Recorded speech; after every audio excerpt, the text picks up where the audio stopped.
শুভ সন্ধ্যা। আপনাদের সাথেই আছি আমি শাকিলা মতিন মৃদুলা। প্রিয় দর্শক শ্রোতা, শ্রাবণের এই সন্ধ্যায় সবাইকে আমন্ত্রণ জানাচ্ছি প্রতিদিনের সান্ধ্য আয়োজন শুভ সন্ধ্যার আজকের আয়োজনে। আজ শুভ সন্ধ্যায় থাকছে চলতে থাকা প্রদর্শনী, এনটিভি হাইলাইটস এবং সঙ্গীত শিল্পী আবিদা সুলতানার সঙ্গে আলাপচারিতা। প্রথমেই চলতে থাকা প্রদর্শনী।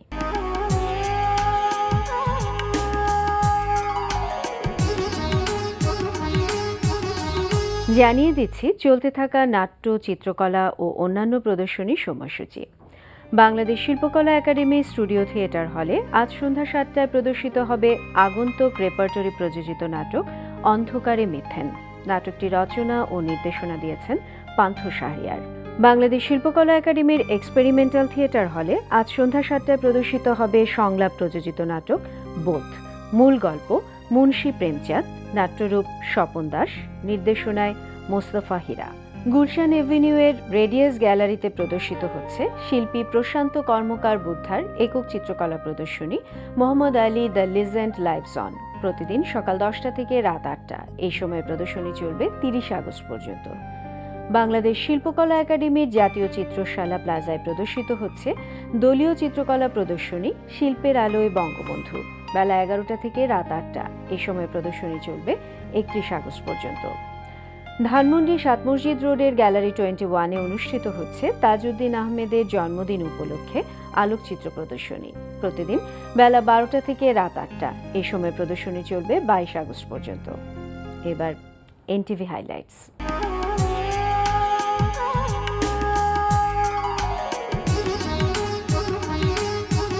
প্রিয় দর্শক, জানিয়ে দিচ্ছি কি থাকছে এনটিভির রাতের অনুষ্ঠান মালায়।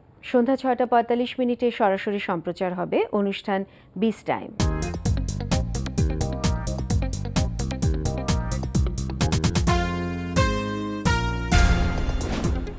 রাত 8টা 20 মিনিটে থাকছে লাকি ইনাম ও হৃদি হকের রচনায় এবং হৃদি হক ও কামরুজ্জামান রনির পরিচালনায় ধারাবাহিক নাটক শেষ বিকেলের গান।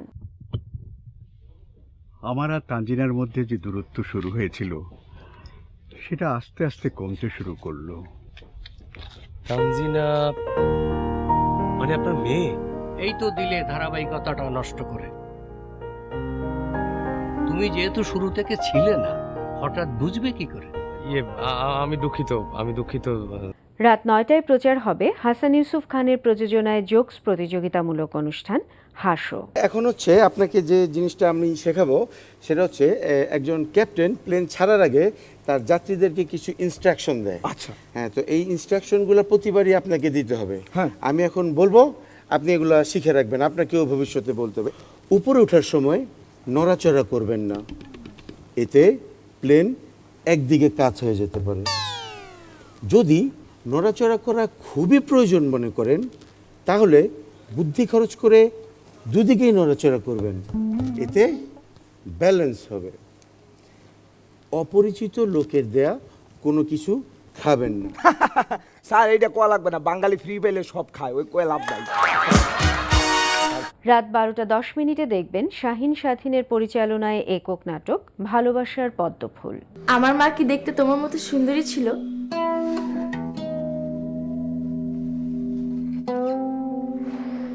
যদিও এই নিয়ে আমার কোনো কষ্ট নেই। এই ছিল এনটিভি অনুষ্ঠানমালার হাইলাইটস। এরপর আসছি আলাপচারিতায়।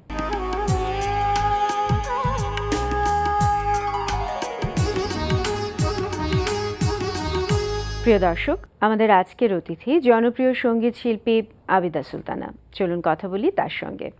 শুভ সন্ধ্যা। শুভ সন্ধ্যা। ভালো আছেন আপা? খুব ভালো আছি।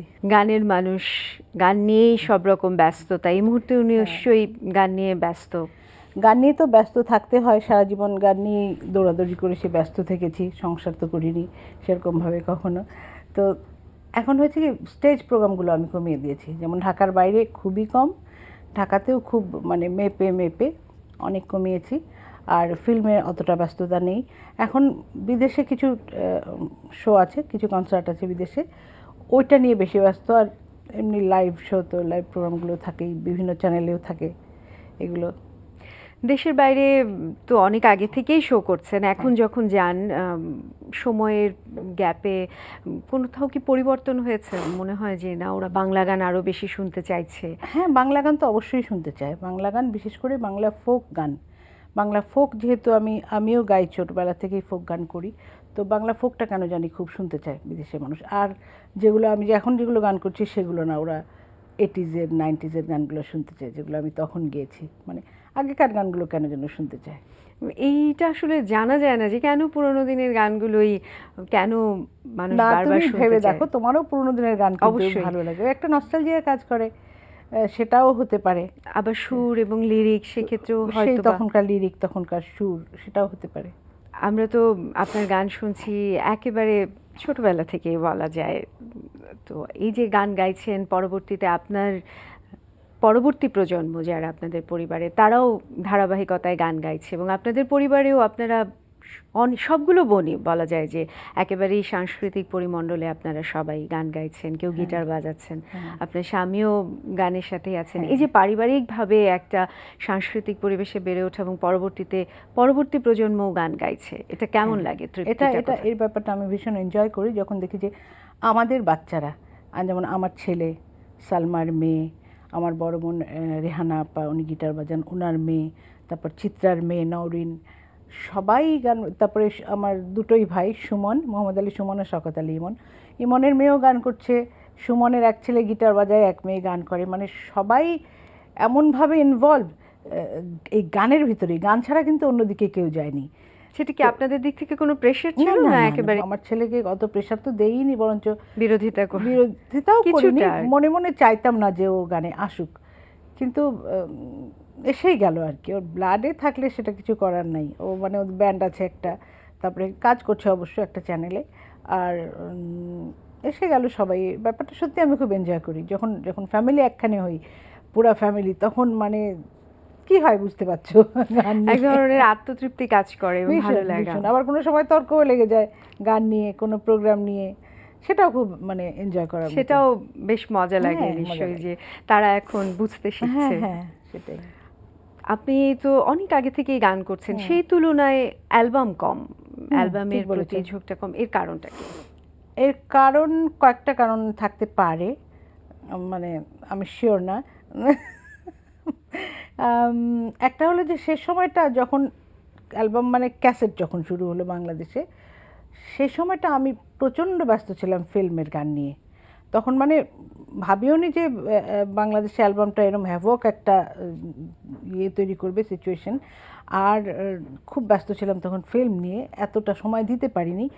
আর আর একটা ছিল কিছুটা আমাদের অবহেলাও, যে কারণে মানে এসছে অনেক কোম্পানিগুলো সেই সময় প্রথম যখন আসলো, তখন অতটা ইচ্ছাও করেনি কাজ করতে, যে কারণে। আর এখন আরেকটা কারণ হলো যে আমি যে এত আমার 100টা অ্যালবাম বেরিয়েছে, 160টা অ্যালবাম বেরিয়েছে, আমি এটাতে বিশ্বাসী না।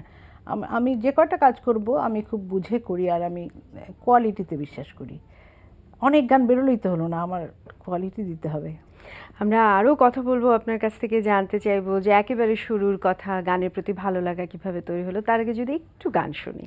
আমি যে গানটা গাইতে চাচ্ছি, গানটা লিখেছেন কাজী রোজি। করছি গানটা। আমার দোষে কারো নাকি কপাল ভেঙেছে, সেই কপালে বিনা রোদে আগুন লেগেছে। আমার দশা কি হলো তা দেখলো না তো কেউ, সবাই বলে আমি নাকি কলঙ্কিনী ঢেউ। আমার দোষে কারো নাকি কপাল ভেঙেছে, সেই কপালে বিনা রোদে আগুন লেগেছে। অনেক ধন্যবাদ আপনাকে।